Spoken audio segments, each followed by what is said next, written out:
College football is back. What's the crack, lads? Welcome back to the DFG Sports channel. I am, of course, DFG. And we are here in the new college football game here. And after much deliberation, after much thinking about what team, what conference, what I wanted to do with this dynasty, I finally decided what team we will try and rebuild here in college football 25. So let's see who we're going to pick. It's the New Mexico State Aggies. Before I go on, I wanted to say that I did want to make this a team builder dynasty. I wanted to make the Rhode Island Pirates, if you've seen the NCAA 14 college football revamped dynasty, it's only got a few episodes in it. I wanted to bring them forward and use them. But you can only use team builder with an online subscription, something that I don't have. And I didn't want to buy one just for this series because I don't use online that often. And so New Mexico State was my next choice. I had plenty of options. I thought about the MAC, I thought about the Sun Belt, but ended up going with New Mexico State. We will get into why I went into New Mexico State in a moment. But we are going to bring forward Garrick Smith from the Rhode Island Pirates dynasty from NCAA 14. He's going to be our coach here once again. And another thing I just want to say is, with that, I can't do the team builder here. Do you guys want me to continue the NCAA 14 college football revamped dynasty? Let me know. I'm very willing to do it. There's a lot of things that I would like to keep going with in college football revamped. So let me know if you want to keep going. I probably will do it. It just won't be updated as often as this. This will probably be the new main series on the channel with EAFC 24 and Major League Baseball, obviously being the other two big channels. But I'd like to keep college football revamped going. Now back to this one. The New Mexico State Aggies have been pretty good the last 2 years. They've gone 10-5 and 7-6 with a bowl victory. But before that, they were not very good. They've been mostly pretty poor for the last few years, other than a few really good seasons. But at the moment, going into this year's conference, they actually say that we're going to finish in the top 2 in the conference. Now, I don't necessarily think that's going to happen.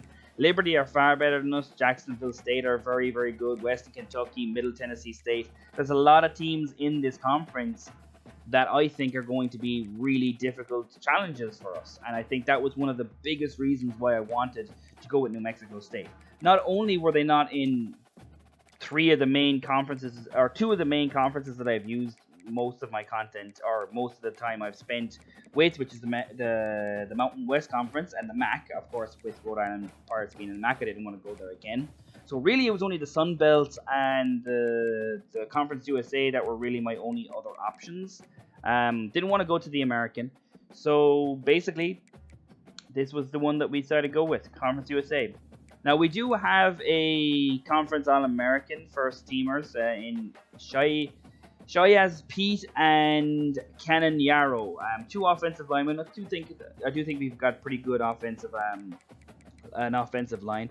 But they're the only 2 All-Americans we have. So I don't quite understand why they think we're going to be the second best team in the conference with only 2 All-Americans. There's plenty of other teams that have a lot more. Our best player and possibly a pro prospect is Cannon Yarrow, who did become an All-American. He's a center. He's a senior. Good pass protector. Really good player. I think someone we're going to have to do a lot of. He's good at pass blocking. His run blocking is not amazing, but it's more than good enough for our lead running back, which is Monte Watkins, who I think is actually really, really, really good. He's a junior. We're going to have him for 2 years.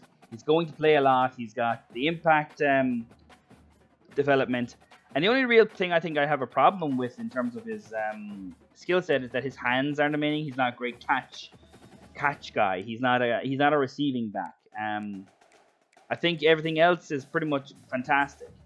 I'm very interested in playing with Watkins, but we do have 2 or 3, junior quarterback running backs that I want to get into the game as well. In terms of our quarterback, Deuce Hogan is the guy who we will be starting. He is a senior, redshirt, 6'4", 220, field general.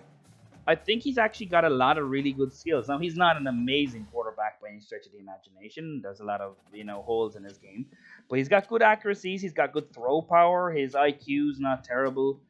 He's got enough escapability that he can get outside the pocket. Now I'm not going to be running. I don't think running the option with him is the way to go with this. I think he's a very good passer, but I do think he's a good quarterback.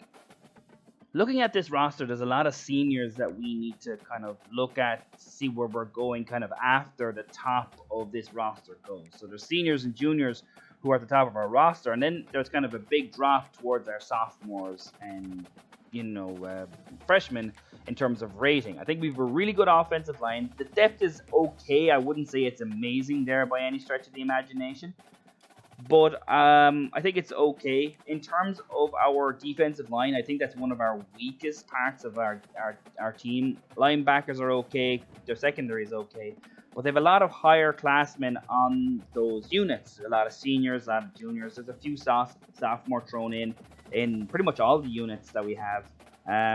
Our running backs, with 4 junior running backs, all of which I want to get snaps to. Mostly to our best running back, which of course is Monty Watkins. But most of our team are seniors and juniors. Very few sophomores. There are a few that will get playing time. I do want to get as many players that I think are useful on the field. And that's something that this game doesn't really do that well. There's not many formation subs, or I can't seem to find it. Maybe it's not in the preseason. But here is the highlights of the practice that I did. Very first throw with Deuce Hogan was a interception, but I did get used to him eventually. Did get a good throw there, avoiding pressure, stepping up in the pocket and getting his throw away. Before once again going back to throwing interceptions. Deuce Hogan is a pretty good quarterback that I think he's going to be good this year. I'm pretty happy with where our quarterback room is right now. I think the sophomore right behind Deuce Hogan is good. He's a sophomore quarterback. He'll be a junior next year. He's going to be the guy who's going to take over from Hogan. But I don't think there's going to be a quarterback controversy in this season. Very good defensive plays going on here at the moment. Another interception there, but we do see what kind of throws Hogan can make in a moment. My favorite weapon at the moment, outside of Watkins, is Johnson the third, a slot guy who did really well. When the ball was in his hands, it was tough to catch him or to get him down. This is a great throw from Hogan into the soft part of the zone right there behind in between the two zones there. But yeah, I think and this is another great throw as well, actually, behind the cornerback, and the receiver catches it. I do think that there are plenty of good players on this team. I want to get as many players on the field, as I said. That this game doesn't really do that all that well, but we'll see what we can do. I do want to switch things around and do that, but Deuce Hogan will be the quarterback for this season. Past that, I think it's the player who's currently the sophomore is currently on the roster. But there are plenty of holes that we need to fill, especially in this first year. And there's plenty of seniors that we need to be able to, I suppose, get players in to take over from them, even as early as next year. We can kind of see the type of throws that Hogan can make. That's an excellent throw. I don't think that would count, as I think he dropped it at the end. But Hogan did make some really nice throws. That one's against the Blitz. Not a difficult throw, but still made it a little bit more difficult than he probably should have. But he is going to get the ball out quick, and we do have good pass protectors in our offensive line. We did struggle a little bit in the running game, but the one thing I will say is I do think that both sides of the balls for us can make plays. I'm not going to say I do think we're probably more of a 500 team than second best team in the conference, like the conference outlook had put us. That's a really good throw as well by Hogan there. So I just think that in that way, we probably are a team that's going to win some games. We're going to lose some games, and I'm looking forward to seeing what this team can achieve. I did bring in some backup running backs here from time to time. I didn't change any of the backups in the defense. There's one of the backups, running backs, Gans, who came in, made a good play there. This is another excellent throw by Hogan. So you can see the type of plays he can make and didn't make throughout the practice here that I had. The defense made some good plays, but like Hogan made plays like that. You know, he can make plays, and he's got a really good arm, and he's got a good delivery when it is on target. And I think he does deliver it on target a lot. It's just I need to be able to make sure that I make the right reads with him. Defensively, I thought we stopped the run really well against a team that I think that we should be really good at running the football. There's Watkins, our running back, making a nice hurdle there to get an extra few yards. Um, but I do think that against the pass, we're going to struggle a little bit. I do think our linebacking core is probably the best part of our defense. Corners, free safeties, not amazing. I think our free safeties are better than our corners. We'll have to wait and see what we do with that. Here's Johnson again, one of my favorite weapons that we have making plays. Um, and here he is again. He constantly got open underneath and just really good route running. It seemed when anytime he was faced up against the the man that he was brought up against. Once again, making a play there. Yeah, I really enjoy playing with this team. Think it's going to be very good. Obviously, with us being in the Conference USA, we're an other five conference, so we're not in the big conferences. Um, which obviously is something that's going to hurt us in recruiting and hurt us in other things. Obviously, we're a one-star um, team, so we're not going to be amazing by any stretch in that regard. But we do have some recent success, so maybe that will help us. Of course, this will end on a little bit of a fluky play with Johnson once again making the catch. Now we move on to the schedule. We start off against Buffalo Bulls because that's what Mr. Hurricane chose for his dynasty this year, and I wanted to face off against his Buffalo Bulls to start the series, just as a little nod to him as someone who's been a really big part in me watching YouTube and getting into college football. We then get on to Conference USA with Liberty, and then going on to UTSA, who are in the American.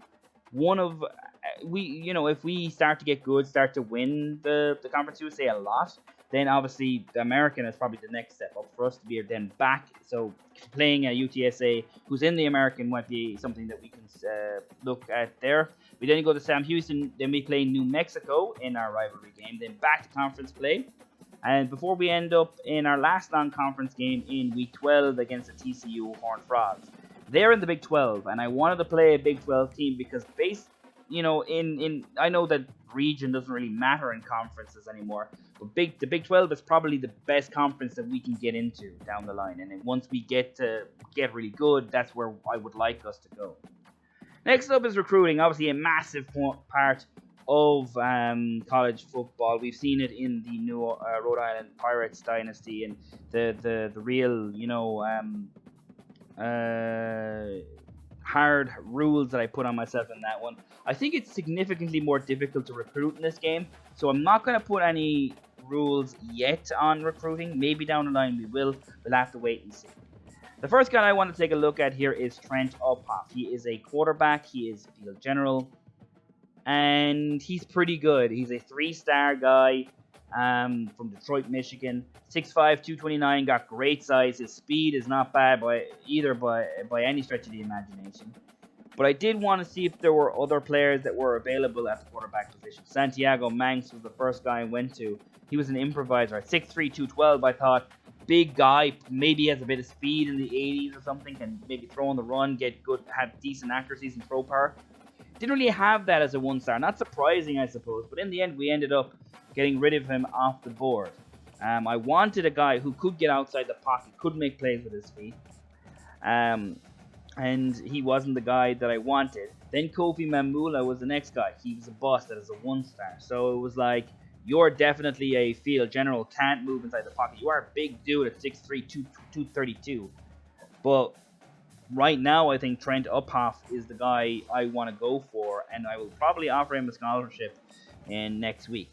However, I don't think quarterback is our biggest need, and neither is running back, but one of my favorite recruits that I have is Freddie Briggs. Now, his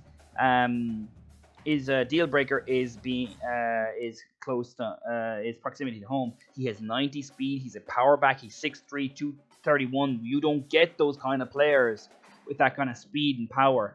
Now, the entire state of California is after him. But we want to go from. If there's anyone I'm going to go hard for, Freddie Briggs is the guy. He's the only 4-star on the board. I want to get Freddie Briggs, and he would probably play next year if he did come to New Mexico. The one thing I thought was weird for New Mexico State was they don't have New Mexico as a pipeline. New Mexico is not a pipeline for New Mexico State. So I did my due diligence and tried to bring in some New Mexico State recruits. Silas Liggins was the first guy. Not an amazing, like, going to start next year type of offensive lineman, but we know how important the offensive line depth is. Always nice to bring in more players. He's a guy who can be a power guy for us.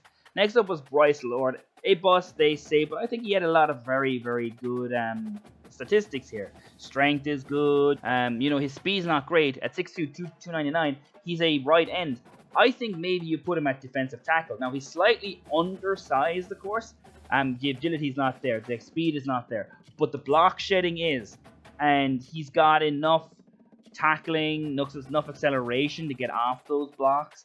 I think he's a really, really good player who could be a defensive tackle. Another New Mexico guy, Jalen Chris. Now, he is a JUCO transfer, so he is probably further along in that process. But another guy who was a bust. I need to get players in for New Mexico to get that pipeline. And he's not terrible by any stretch. Very much a power guard. Got good pass block power, good run block power. His strength is very good. Lead block and impact blocking, very good as well. Another scholarship offer to him is we pretty much offered all the New Mexico recruits scholarships. We then got a center, Luis Giuliano, who honestly I'm not quite sure is the center. He's got low awareness. His strength is very good. His speed is kind of crazy for a lineman. His impact blocking and his lead blocking are very good. So maybe a fullback, maybe a tight end. I'm not quite sure. I'd have to take a look at what his best position is. They say it's center. I'm not quite sure about that. We'll take a look and see. Maybe it's tight end, maybe it's fullback. We'll have to wait and see. But I did offer him a scholarship. Next up, and one of my favorite players on the entire board is Sergio Lorello, a left outside linebacker who's a power rusher. Now at 6', 229, he's not big physically, but he's got speed, not massive speed, but he's got good speed. His power moves is there, his strength is there, tackle is a little bit low, but nonetheless there. Agility is okay, and acceleration, he gets off the line very quick. Now, obviously he's a 3-4 power rusher. Obviously we want to get him in here of giving him a scholarship. But maybe he's on the line, maybe he's an end, I'm not quite sure. Next up is Dean Pascoe, a bust. Honestly, I thought he was still a good player. Looking at him right now, his acceleration was great, his speed was good, zone coverage good, man coverage a little bit low, but good awareness, good tackling. I thought that he would be a really good pass coverage linebacker. Then I saw Jason Miles. Jason Miles is the same as Star. He's 6', 234, and he's a gem. Now, he's slightly better at zone coverage, slightly worse at man coverage. His awareness is worse. I just think Jason Miles is probably the better pass coverage linebacker. Now, don't get me wrong. I think he's more well-rounded than Pascoe. I think Pascoe is more than good enough to be a coverage linebacker. I just think Miles is more about it. We're running out of time here, out of hours to scout. So the last 10 points that I used were on Sam Bomber. He looks to be a very good corner from the looks of these stats as a 2-star. So he could possibly be a gem. And that's all we got time for here. I hope you enjoyed this video. And if you did, please like and subscribe. There are going to be plenty of content on College Football 25 coming up. This is going to be the main series on the channel coming up. So I'm hoping to get at least one episode up a week, if not more. Might do numerous games in episodes. We'll have to wait and see. But, EFC 24 is still going to go. MLB is still going to go. And maybe college football is also going to keep going. So we'll see. But anyway, thanks for watching. See you in the next one. And have a great day.